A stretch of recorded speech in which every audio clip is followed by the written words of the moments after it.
The following is a presentation of Project Independence and WCWP. Project Independence is the Aging in Place initiative of the town of North Hempstead. Welcome to Project Independence and You. Good morning and welcome to Community Talk Radio. This is Project Independence and You on LIU Public Radio. I'm your host and producer, Kristina, along with my co-host today. We have both of them, so today's a special show. We have Otto Lowe's, who is, of course, what can we say about Otto? PI volunteer, PI ambassador, my friend. And we have Paula Ewell, who is the Deputy Commissioner for the Department of Services for the Aging, also my friend. Yes. I'm so glad that the three of us are back. It's been so long. I'm really glad. I'm really a pleasure. Yes, we have the full team, the full squad is in full effect. But this morning we are joined by Laura Quirk, who is a PT Director of Pelvic Health over at Metro Physical and Aquatic Therapy. And we have Kim Kuhnert, who is the Senior Occupational Therapy Director for Healthcare and Rehabilitation. And we're talking about pelvic health. And yes, everyone, I know it's a topic that's not always discussed openly and freely, right? Everyone gets like a little blushed. I always laugh because our old host that we had, he would get very rosy in the cheeks if pelvic was mentioned. So I was actually thinking of John this morning when I was getting ready. But it's really so incredibly important, right? And I think that's what we love about this show. It's a place for us to talk about these topics and to really understand and to figure out how PT and OT get involved in it. So thank you, Laura, for joining us. You're welcome. I'm excited to talk about. So let's, I guess, start from the basics. What does pelvic health entail? And, especially in relation to seniors. Okay. Well, especially in relation to seniors. Mm-hmm. Well, pelvic health basically is the treatment of anything diagnostic wise that relates to your pelvic floor or your pelvic girdle. So we all have a pelvic floor, even men. That's no doubt about So Like Otto said, I concur. every man that you come up with, they're like, I have a pelvic floor. You're like, yes, you do. If you didn't, it would fall out. Yeah. Right. So we all have a pelvic floor. It's basically the hammock or the support that supports our, the bottom of our body, supports all our organs. And it actually is a main part of our inner core for strength and stability. So when it comes to our inner core, we have many areas. Everybody always just thinks about the abs. I have to work on my core. It's my abs. It's like, no, it's actually not. So your core is, part of it is your pelvic floor muscles. It is your deeper core muscles of your abs. It is your lower back muscles. It's even part of your diaphragm. So everything has to work in conjunction together to work on stability and strength, especially when it comes to mobility. As you're getting older, too, in terms of stability for balance and gait. But it also, the pelvic floor is involved with three main functions, which would be your sexual function, your urinary function, and your bowel function. So we address all those functions as well. So we'll deal with issues like incontinence, if you're having trouble, like when you have that sneeze or cough and you can't hold your urine, or changing a position and you get up out of a chair and you leak, or you go to the gym, you start running and you're leaking. Also, if you have constipation issues or some sort of bowel pathology, will help you with that. A lot of that stuff goes together. Then we also deal with postpartum moms and pregnancy. And also we deal a lot with men and men's health as well. That includes the incontinence component, the bowel pathology component, the pain component. So, they sell, what the right terminology, but diapers for men. Yeah. So, it's not like women are the only ones. Adult briefs. Yes. Yeah. Adult briefs is the correct. Yes. Yeah. What's the name? Adult briefs. Yeah, there you go. Sorry. Yeah. And one of our main goals is that we don't want you to have to rely on those briefs. Right. We don't want you to rely on incontinence pads. We see these commercials all the time, on TV, and they're making it okay to just like throw on those incontinent briefs and look how great I look with that dress with those briefs, no bulge, right?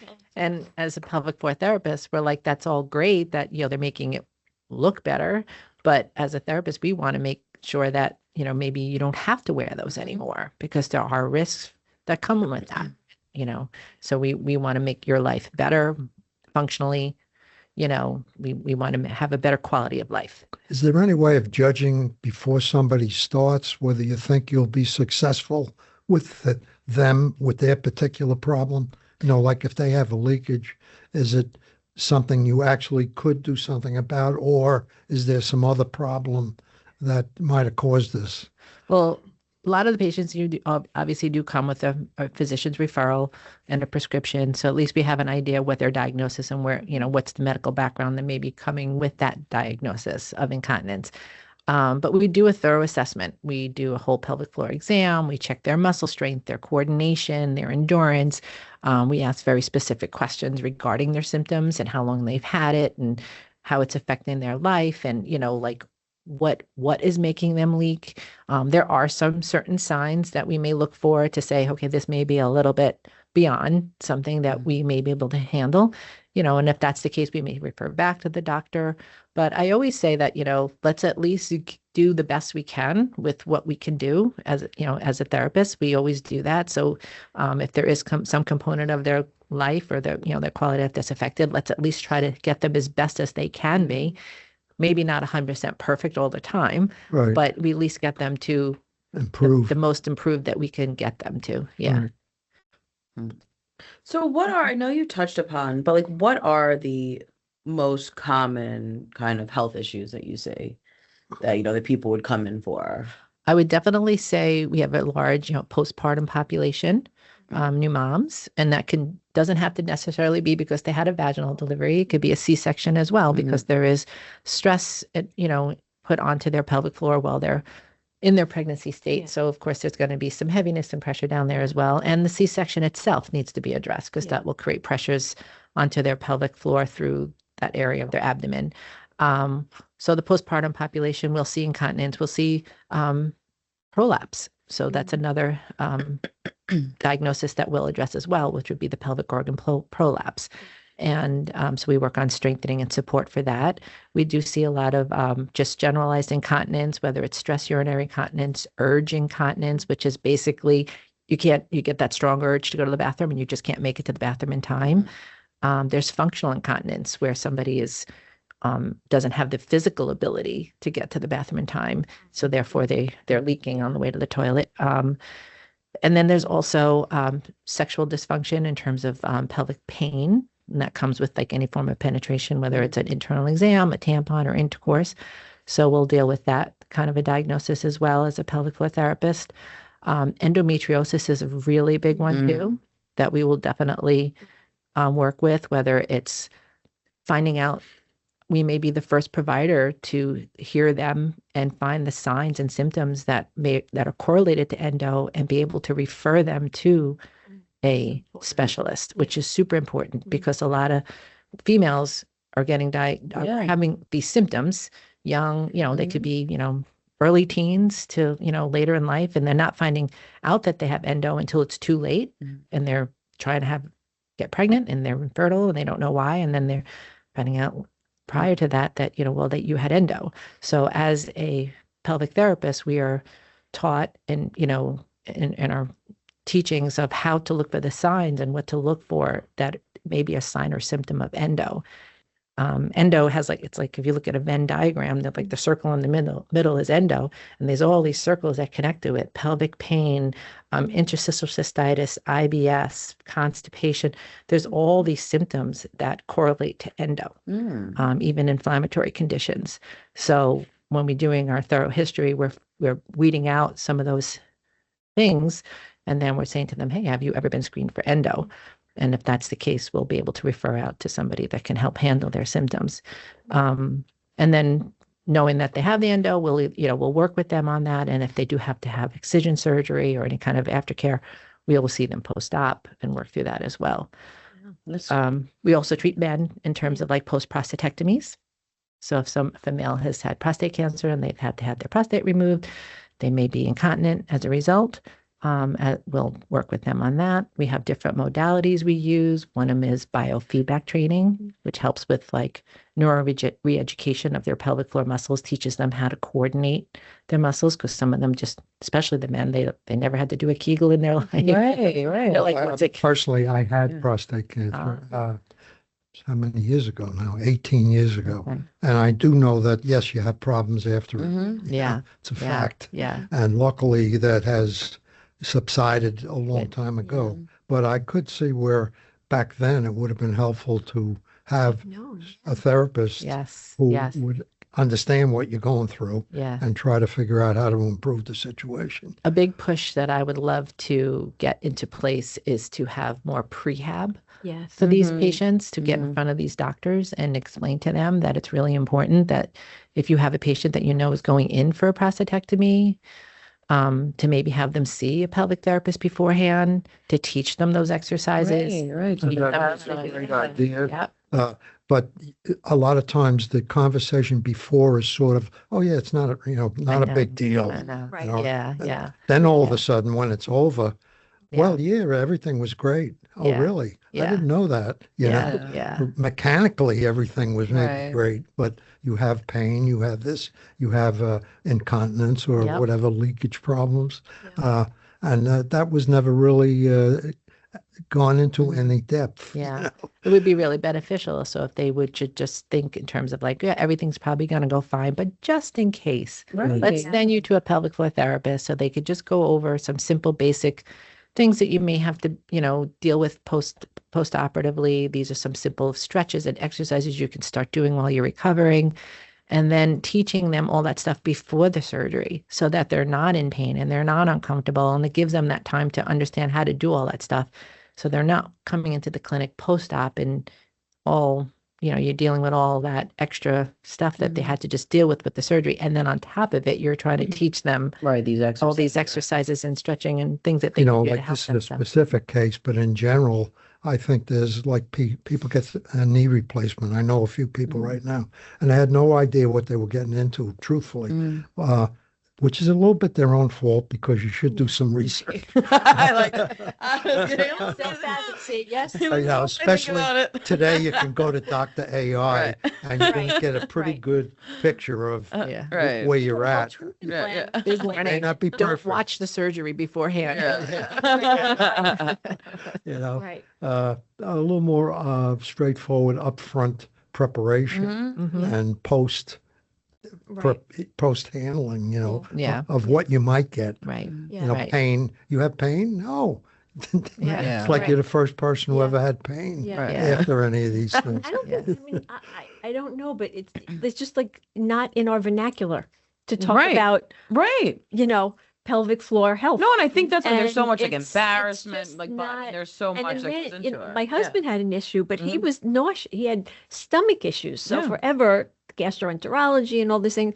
And we had a guest on here, Dr. Linda Lee, and who's gastroenterologist, and she brought up pelvic floor health. And I was like, oh, this is interesting. Maybe, and he saw her and one visit, she said, no, it's pelvic floor disorder. And treatment plan, the nausea, but it was all like felt gastrointestinal. Yeah. And Yeah. he said, I can't believe I suffered for like a year with this. Yeah. And when he told me pelvic floor, I said, pelvic floor. I mean, I was just not aware. To be, Well, you mentioned earlier Yeah. that it's typically by referral. Do people Right. just walk in off the street at all? Yes, yes. So as therapists, specifically as a physical therapist, we can do direct access in New York State. So we can see a patient for 30 days or 10 visits prior to them needing a prescription from their doctor. So somebody could, and also obviously it is insurance dependent because some insurance require a referral. So no matter what, we have to, but no matter what, we need a prescription if it's a Medicare,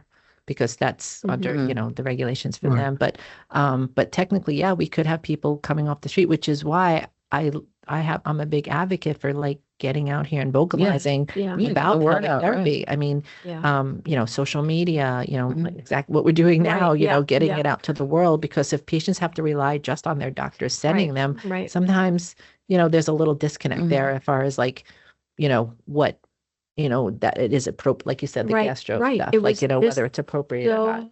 Yeah. crystal clear. Yeah. And I think if he actually went to a different doctor, he may have not even had Right, that. and that's what- I mean, I exactly. don't know, but Yeah. And And there's even an overlap into like the orthopedic end of things. Like one of the things that I say all the time to like, my fellow therapists that I work with who do mostly like orthopedics, I have a very strong background in orthopedic and manual therapy. So I have a good knowledge on that. But I always say all the time, I'm like, we're all pelvic therapists. We just don't know it. Like we don't think about the fact that when we're working with the patient, that their pelvic floor may be one of the issues as to why they're having that hip weakness or back pain or, you know, anything. It could be, you know, foot and ankle, knee pain. Right. It's just, it could be all connected together because they're just not, you know, activating or stabilizing the pelvic floor. And that's especially seen in the postpartum population, you know, because there is such a, you know, issue that happens during child, you know, Well, you know, delivery. you mentioned something about John, you know, sometimes being a little flush in the face if we talked about this. And I think that people will talk about a bad knee, my hip hurts, this hurts, everything hurts. But very rarely does the conversation come around to, I'm having a bowel problem, or I'm having a bladder problem, or a leakage, or whatever. Right, whatever you call it. You know, people, you know, don't sit around in a group talking about it. I guess it makes sense because it is a little Who more. wants to talk about that kind of right. topic? Yeah, it's a little more of a personal thing Right. than your knee. You know, but that makes it that much harder for the education part of it because you know, it's just not openly talked about in most circles, really. So that makes your job that much harder to get the word out. That's why I enjoy so much seeing like all these social media posts. And Because you got to kind of desensitize. now it's starting to be out there in the open. So more people are getting a little bit more comfortable with that conversation and, you know, especially in the younger generation. So Now, Well, I don't hold that thought because after the break, we will continue talking with Laura Quirk, Director of Pelvic Health, and Kim Kuhnert, who is the Senior Occupational Therapy Director for Healthcare and Rehabilitation. And we're talking all things pelvic health. You're listening to Project Independence in You on LIU Public Radio. So I get this call from my grandma, and she's like, "What's a podcast and how much does it cost?" So I tell her, podcasts are like radio shows, but you can download them on any device and listen to them anywhere at any time, and they're free. And then she says, "I see, but where can you find good ones?" And I'm like, go to wcwp.org/podcast and check out the lineup of original shows, or download any podcast app on your phone or tablet and search for LIU Studios. And she's all like, "Oh, that sounds easy." And then she asked me what an app is. LIU Studios podcasts, available on any podcast app.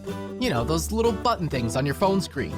Just ask your grandkids. Welcome back to Project Independence in You on LIU Public Radio. I'm your host, Kristina Liu, along with my co-host, Paula Ewell and Otto Los, and we're diving right back in with Laura Quirk, who is the Director of Pelvic Health at Metro Physical and Aquatic Therapy. And before the break, we were kind of talking about what falls under pelvic health. And I know we were saying, you know, postpartum and stuff, but it's something that I think affects you, and that's the important thing. And that's why it's so, to get the word out, really, because in so many aspects of, you know, just aging, you know, it's affected. So when you get into kind of the senior realm of things, what is the cause? You know, why is pelvic health, you know, what's happening there, you know, or what's more likely to have issues or whatnot? When we start to getting a little bit more into the aging population, especially like post-menopause and beyond, there is a definite reason for why women and men, you know, have decline in status of their pelvic health in terms of like more stress incontinence, more urinary urge incontinence, and like we talked about before with the functional incontinence, with not being able to get to the bathroom in time, possibly more due to a mobility issue as well. You know, as we age, we atrophy a little bit more, maybe we're not as active, our joints are a little bit less, you know, mobile. So as a result, you know, things start to deteriorate a little bit. So it's first of all, I just want to say it's never too late to start working on your pelvic floor. Yeah. Well, that's that's our golden nugget, I think. It's never too late. You know, we see age population all the way up. And I mean, I don't know what's the oldest anybody else has seen, but you know, like, I mean, I've seen it, you know, but like, you know, I'll have patients like in their 90s and say, you know, I'm leaking and I don't know what to do. And let me tell you, we have a way to work with them through their exercises and mobility and strengthening and stabilization and balance exercises, that everything improves, not just their pelvic floor, and even just their quality of life improves in general because they feel stronger and they feel more stable. Like I said before, your pelvic floor is one of your main stabilizers for your body. Or like it's a what muscle. Exactly? So the so your pelvic floor is the muscles. Is the muscle that's supporting. That so your pelvic floor slings from your sit bone. When you're sitting down, you have sit bones. So you have a sit bone to sit bone. So that muscle slings from that side to that side. One muscle? Is it one muscle that goes the whole way? It's a group of muscles. And then they also sling from front to back, from like your pubic bone, which would be the bone in the front, all the way back to your coccyx, which is in your back. Okay. So it's definitely a hammock that holds Okay. everything up. So, when we age, collagen loss, there's a lack of just atrophy of muscles. And especially in the female population, the estrogen levels drop. And as a result, our muscles are atrophied more. The collagen is a lot less. So there's a lot less support. So things are more stretched out and more weak.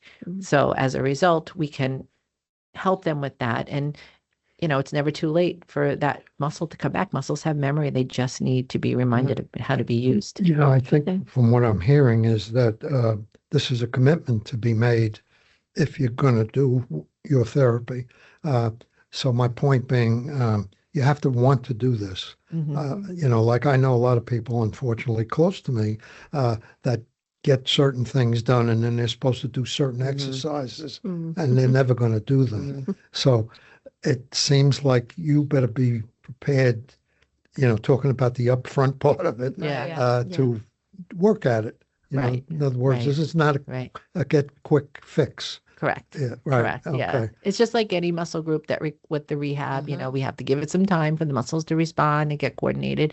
And, we try to keep things as simple as easy as possible. If there's a caretaker involved, we can bring them in and have them and show them how to do the exercises with them. If they're stretching or any kind of equipment they may need.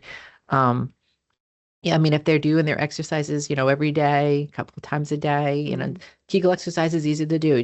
You could be doing it right now, sitting in a chair, right? You could do. And if I go like this, I'm going to. But, it's basically, just teaching the patients how to engage those muscles because, in an older population, that's not maybe a language or something that they ever even knew about, when they were younger. And, and it's to them, it's like pelvic floor, right? Yeah. And, the other thing that people find fascinating is that they've had symptoms since they had their baby 50 years ago. Right. And they're coming to me and they're like, oh, I've been leaking for 50 years. Like, you're never going to fix me. And then all of a sudden, all you have to do is just teach them the right way to move and to activate. And all of a sudden they're like, I was able to hold. And also when you're older, there's, you're getting up throughout the night to go to the bathroom. There's a lot of frequent urination. So, teaching them strategies for that as well, so that they can get better sleep. It's not safe for them to keep constantly get up through the night, especially as their vision, changes. You don't want them constantly getting up, and there's a risk for falling. And it's such a quality of life. It is. And I think you hit it too. Like someone saying, I've been leaking for 50 years. It's I think so many people, especially because of saying, it's not necessarily talked about all the time, are just like dealing with the struggle, right? They think like, oh, I had a baby. This is just comes with the territory, and like this is just it, right, because it's like, oh, it's like these common, right? It's like these common things that you always say to yourself that you're like you're not realizing. And I think that's such an important message that you said. It's never too late to like get help. And it could really change just everything you said. It can change your whole life. Really. Yeah. And we don't want to just give in and say, oh, what the heck? I'll just wear my Depends, or I'll just wear the briefs, or and there's risks that come with it. There's urinary tract infections. There's skin irritations, and that's a risk in itself. So. You can have somebody who's 90 and they're having urinary tract infections constantly, and you come to pelvic floor therapy, you come see one of us, we can talk through that of like ways that they can handle that situation, and it can trigger so many other problems. Right. I'm not an expert on the term, but it's supposed to be for women who are older, who have no symptoms of urinary tract infections, get a bacterial something or other. There's a long name that goes after it, and it's accepted as part of the package. Which shouldn't be. There's ways to fix but that. they become chronic too. That's the other right. problem. And you just You say like, okay, get like one, then Does pelvic therapy come into play? Like the lower back is close as part of the pelvic area. Does back pain come into the picture? I mean, is there anything that would help improve back pain through pelvic therapy? In the fact that the pelvic floor is part of your core stabilizers.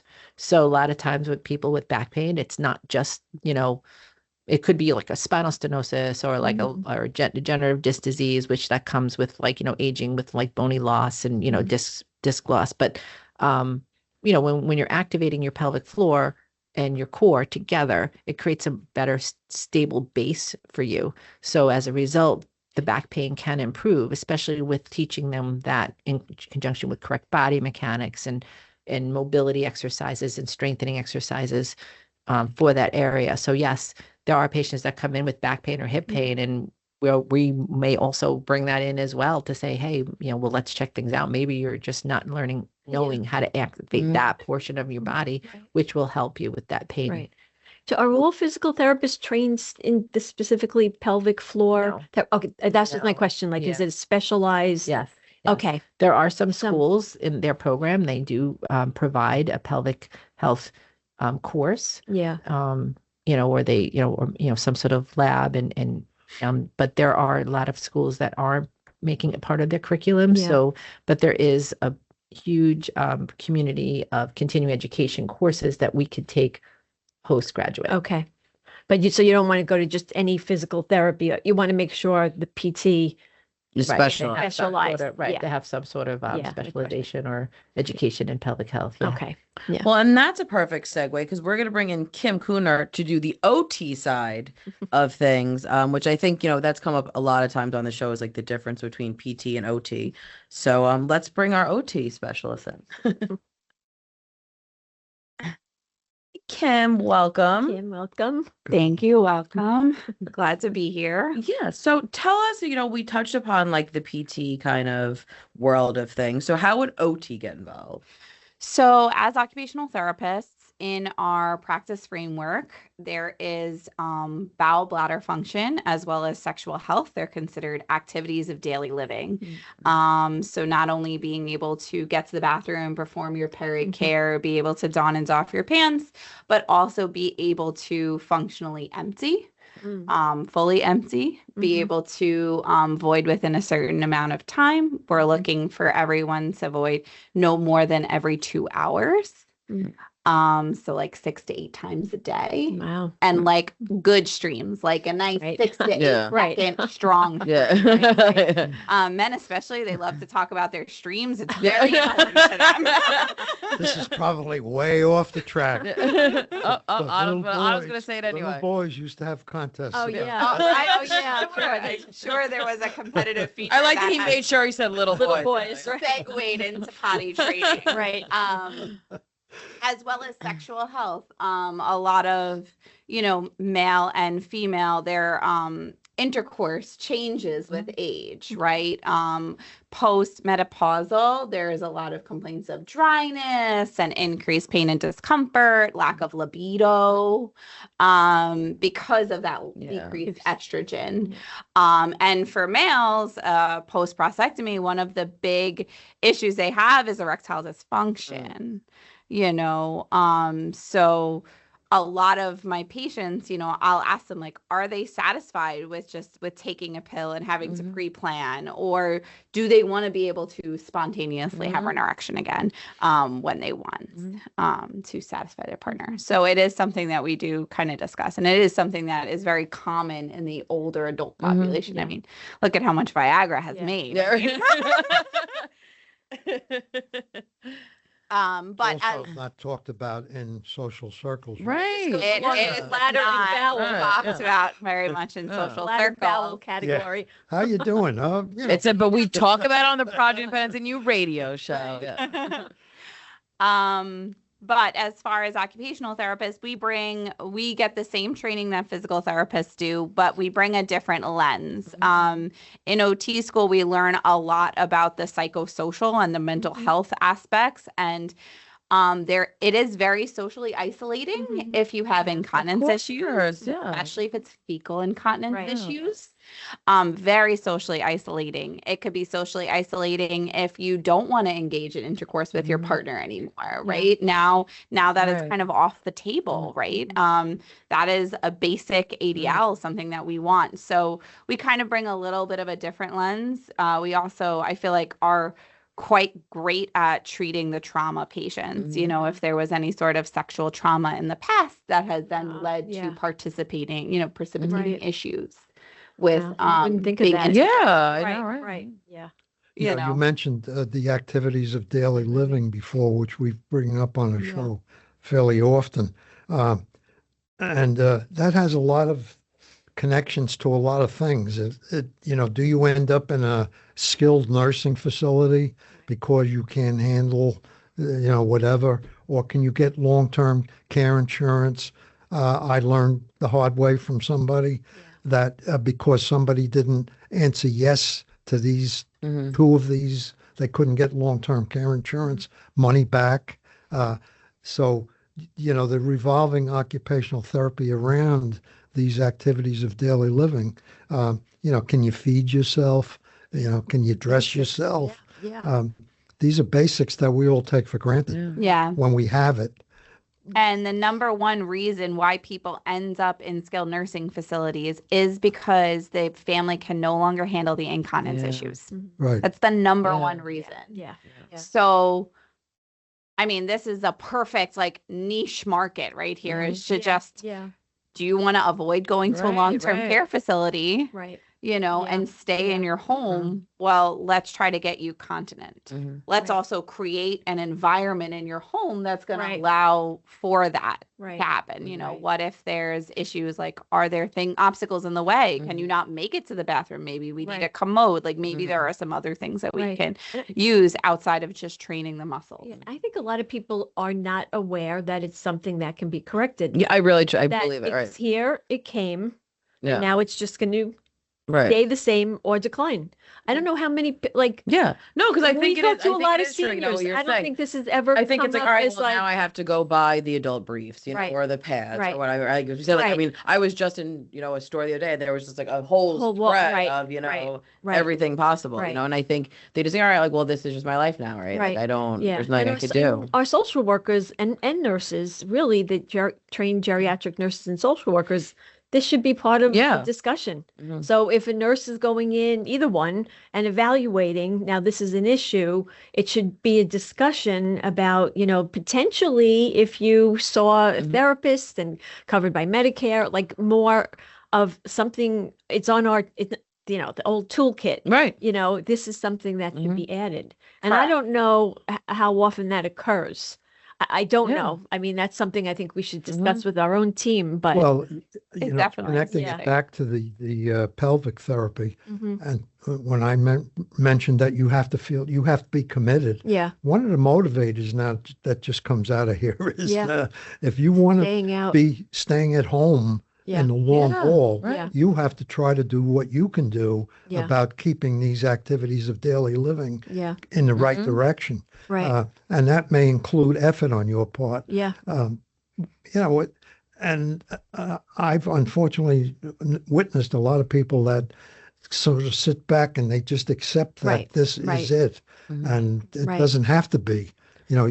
Eventually, yes. All right. Yeah. That's the way the game works. All right. Right. But that doesn't mean that while you're making the train ride and stopping at different stops, you can't help fix that by doing whatever you can do. Right. Absolutely. The quality of life. It's It's so so even huge, if it improves your quality of life a little bit as your age, that's so important and so And speak important. from personal experience. Yeah. And so I'm aging. for us, putting all the right pieces together to give our, resident seniors the right information, that's our responsibility on our end. So it's wonderful that you're here talking about it because we're learning about it too. Absolutely. This is something they didn't teach us this, and so, you just don't know about it. I So- mean, and I've had patients give me huge testimonials. I spoke at a woman's grief group, widow group, about pelvic health.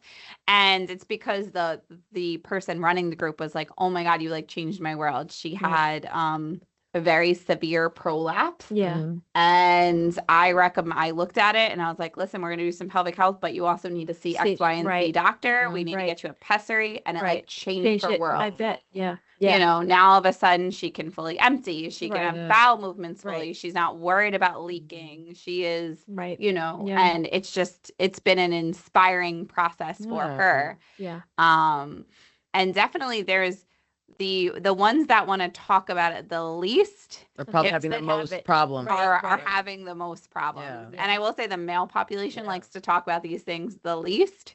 Mhm. So we see a small amount, but if they come to us and get to us, they are the most committed patients I've ever Well, I'm going to worked get with. my husband over there. Because they're like, this is absolutely not acceptable. Well, I think probably one-on-one Yeah. is easier with somebody who's a professional Yeah. as Yeah. opposed to, yeah, like I think everybody in life has a certain nucleus of friends, hopefully, that you can talk about certain problems. Right. You know, the Yeah. core Mhm. Right, circle right, in your yeah. sociology group. Yeah. But when you get out of that circle, that's not when you start talking No. about your incontinence or you can't perform or you can't, Yeah. whatever the issue. Yeah. Well, Otto, hold that because after the break, we will continue talking with Kim Kuhnert, who is the Senior Occupational Therapy Director for Healthcare and Rehabilitation at Metro Physical and Aquatic Therapy. And we're talking about all things pelvic health. You're listening to Project Independence in You on LIU Public Radio. Take WCWP with you wherever you go with the WCWP app. Listen live 24/7 to all of our streams, all from one app. Plus, call the studios directly from the app and visit our social media. Download the app through the iOS App Store on Apple devices or the Google Play Store on Android by searching WCWP Radio or visit WCWP.org for links. The WCWP app, available now on iOS and Android devices. Welcome back to Project Independence in You on LIU Public Radio. I'm your host, Kristina Liu, along with my co-host, Paula Yule and Otto Los.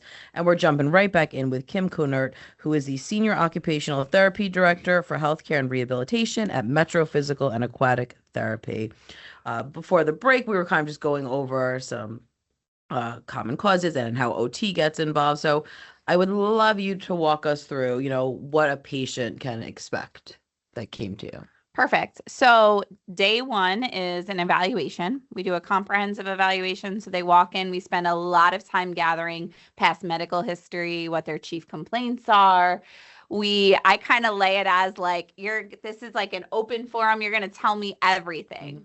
Things that you probably wouldn't even tell your partner. Like, you're going to tell me how many times you go, how often you go, what does your poop look like, how much your urge is, how strong the Everything urge you is. don't want to talk about, we're going to talk about Yes. right now. Yeah. So we get very familiar with one another. And then there's usually what we call an external exam. So I might have somebody, I'm going to take a look at posture. I'm going to take a look at spinal alignment. I'm going to take a look at how they're walking because that's all going to give me valuable information. Then I'm going to do an external exam. So this means that they get undressed from the waist down. I take a look I tell them to give me their version of a Kegel if they know that word, or try to stop mid-flow of urine. And I try to see if I can see a contraction happening. And then I will tell them to pretend like they're pushing a poop out. And I see if they can do that and if I can witness anything happening down in their pelvic floor region. I also do a sensory screen. I take a look at their hip mobility, and then I do what we call an internal exam. So there is no speculum like women get confused with at the OBGYN. It's just a finger for males too. For women, it's a finger either in the vaginal canal or in the rectum. For males, it's a finger in the rectum. Not like the prostate exam, not going to have you bend over and cough. But that allows us to get valuable information. I'll have them to contract their muscles, see how long they can hold for, see how many reps of length they can do, see how many times they can quickly squeeze and release, because all of that is going to dictate like where we need to get them endurance wise and help with their incontinence. I also feel to see if there's any points that make them kind of jump off the table or points of pain, especially that might be affecting their, sexual health or ability to participate in any sort of penetration. So I also just look at the tissue for female patients. If their labia majora, which is the lips of the vagina, look very shriveled, maybe there is some estrogen lacking. Maybe we do need to refer them to somebody that believes in some hormone replacement and stuff, which will help generate some, and progress them along with some of their issues. So that's pretty much, and then after that, we leave them with some exercises to do. We teach them how to properly breathe and how to breathe and connect to their pelvic floor, and then give them some simple, either a stretching program if they have pelvic pain is kind of where we go, or what we call it a down training program for pain and increased urgency frequency, meaning they're spending every hour, every 30 minutes they're in the bathroom.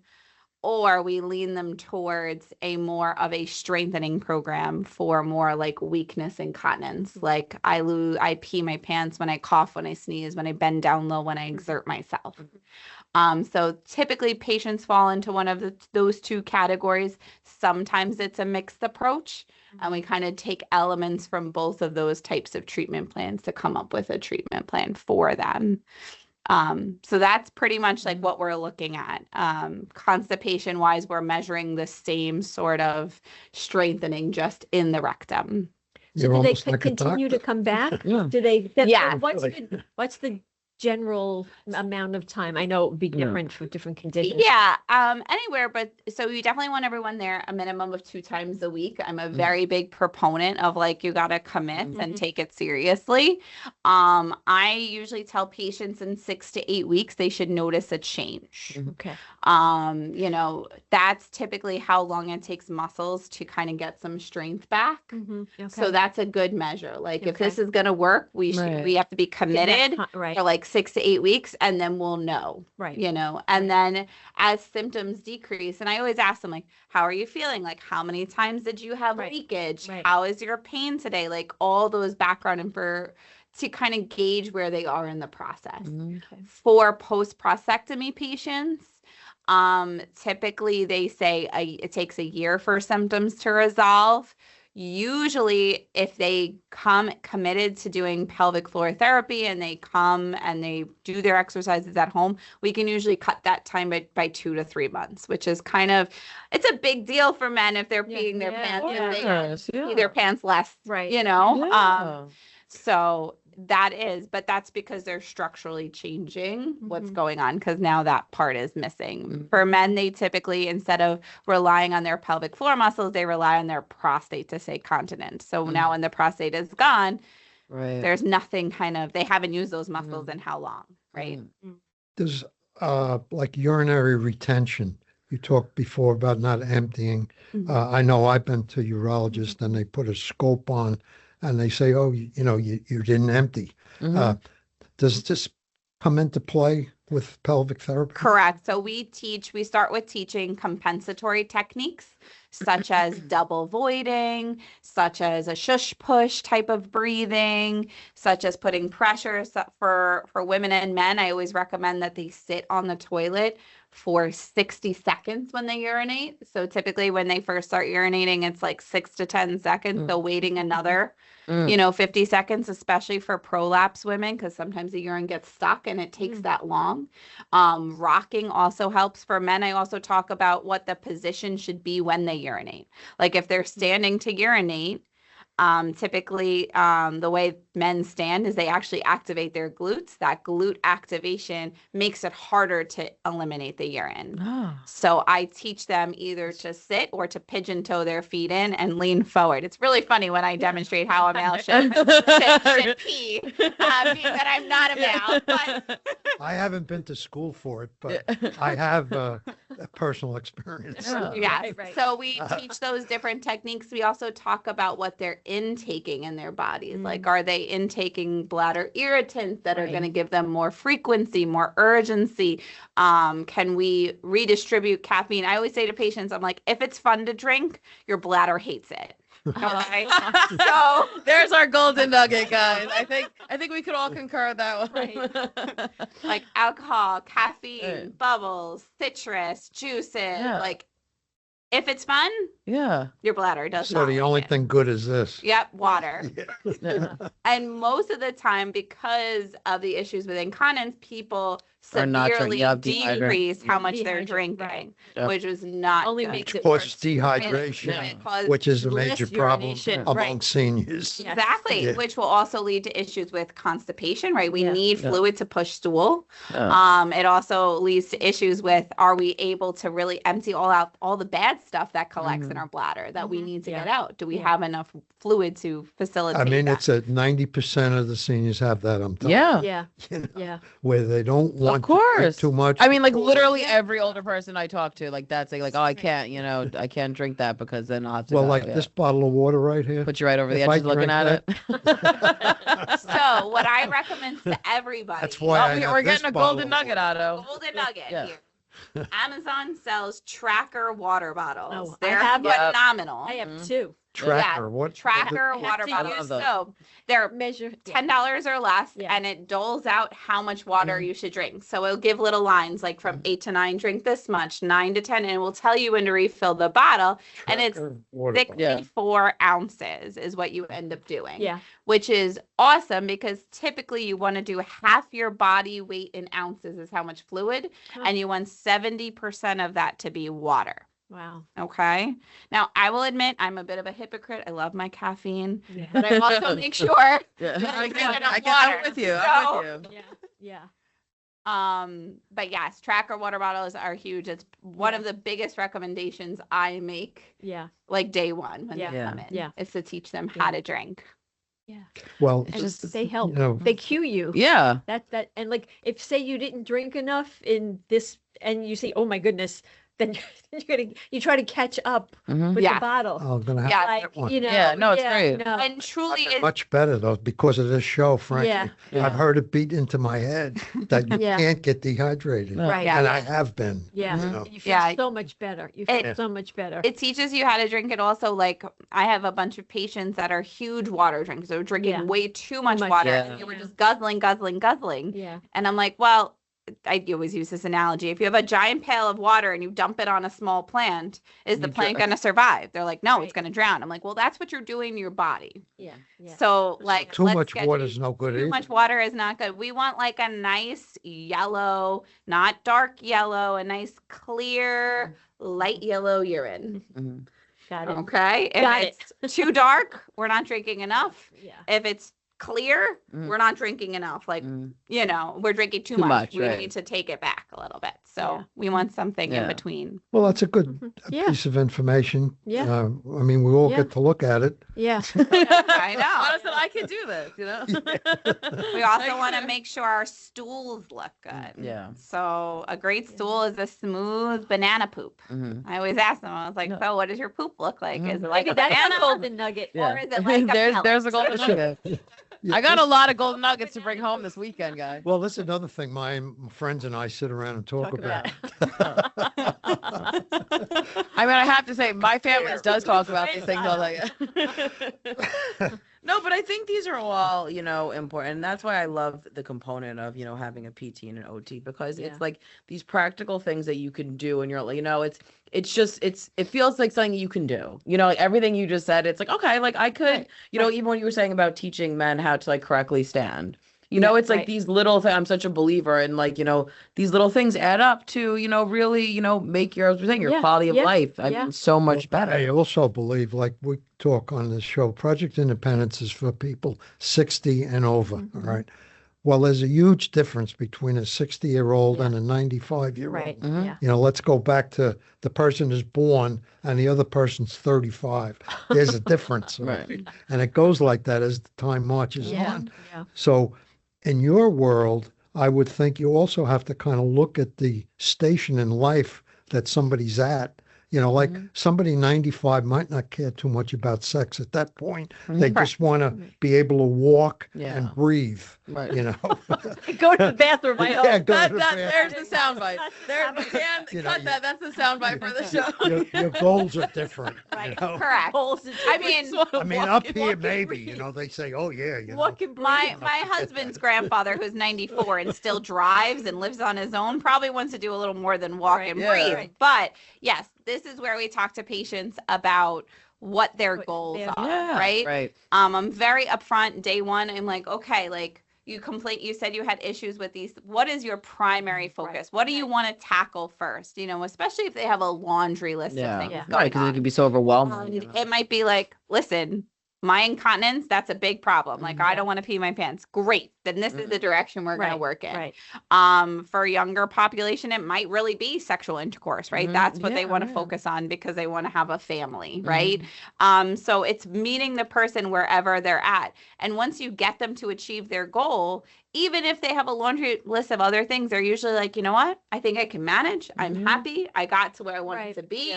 I'm feeling confident. And that's also like, they can't come to us forever. So eventually you have to get them to the point where they can self-manage and you let them know, listen, we're always here. If Do they see problems both in the of you future. as part of the assessment? Is it both PT and OT or? It's one how or does the that- other. okay, So what you we distinguish based on their primary we concern? we distinguish based on, honestly, we want to get them in as efficiently as possible. So if we both get the exact same training, yes, we might have different little nuggets to provide, but we all kind of give the same education, the same level of expertise. So it's really just like who's available first and who's most convenient to the patient. Like we have pelvic therapists in a wide variety of our locations. We want to make sure we pick a location that's either close to where somebody lives so they're going to go. or close to where somebody works. So they're committed to coming 2 times a week. You know, you'll go see a specialist every 6 months in Manhattan, right? Yeah. But are you going to go to Manhattan No. 2 times a week No. for 6 No. weeks? No. No. Yeah. So we want to make sure it's the most convenient for the patient. Okay. Now, Metro Physical, and is that the completely Metro Physical and Aquatic Therapy. right? Okay, we didn't even talk about Aquatic, but that's another. We're going to have to have them back on, right? Yeah. So you get involved, let's say with Metro Physical, before we talked about what happens when you walk in. Is it any location for this evaluation? We have specific locations. It's a pretty large variety throughout Nassau and Suffolk County, which is great. I'm talking the initial evaluation. Yes, the initial evaluation would be set up with a pelvic floor therapist. Okay. So when the patient calls, we have a lovely intake team that as soon as they say anything like pelvic floor dysfunction or incontinence or things like that, they're going to guide them to the location that's most convenient for them. So the initial, before what we talked about, is really the intake discussion, if you will, or a phone call as to what is your primary problem and here's where you should go. Correct. Okay. Yeah. And what's a contact number? Because that's what I want definitely. What would be the best contact number? So each office has different contact numbers. My office contact number, where I have myself and I also work with 2 pelvic floor physical therapists, is 631-444-5041. We are located in East Setauket. We have offices in East Setauket, Hauppauge, Comac, Selden, Hampton Bays. What about Nassau County? Nassau County, we have Garden City, Glen Cove, Hewlett, Oceanside, Rockville Center, Long Beach. Wow. Do you have New Hyde Park, that new office open? There's one on Hillside. Oh, yeah, there's one. There's One next just to the, opened. Right. Yeah. Not pelvic floor there yet. Yeah. Oh, gotcha. Okay, It's so coming. that's important to say. So not all the metro locations Not have. all the metro locations have it, but we do have a pretty wide variety. Am I missing any? Now, like Laura, who was on, she's not visible at the moment. Where would she be contacted? Oh, and Beth Page. So she is in the Comac location. Okay. Yes. And I don't know exactly what the number is over there. She would have to tell you. Sorry. That's okay. On the video, we will have all the phone numbers. And I want to remind everyone, you could always call us at 311 or 516-869-6311, and we can get you to the right location and get you in contact with both of our guests. And our website has all of our updated locations, and you can look based on like pelvic therapy, and it will give you the locations that we offer. What's the website? It's www.metrophysicaltherapy.com, because I yes. went there to do some research. There you go. It was very user-friendly website. But I want to thank both of our guests. You guys were so informative, and I know it's thank not you. a topic, but I hope we shed some light on this, Yes. that like our listeners will be Very, more very comfortable to helpful. talk about it. So a thank you to Kim Kuhnert, who is the Senior Occupational Therapy Director for Healthcare and Rehabilitation at Metro Physical and Aquatic Therapy, and Laura Quirk, who is the Director of Pelvic Health.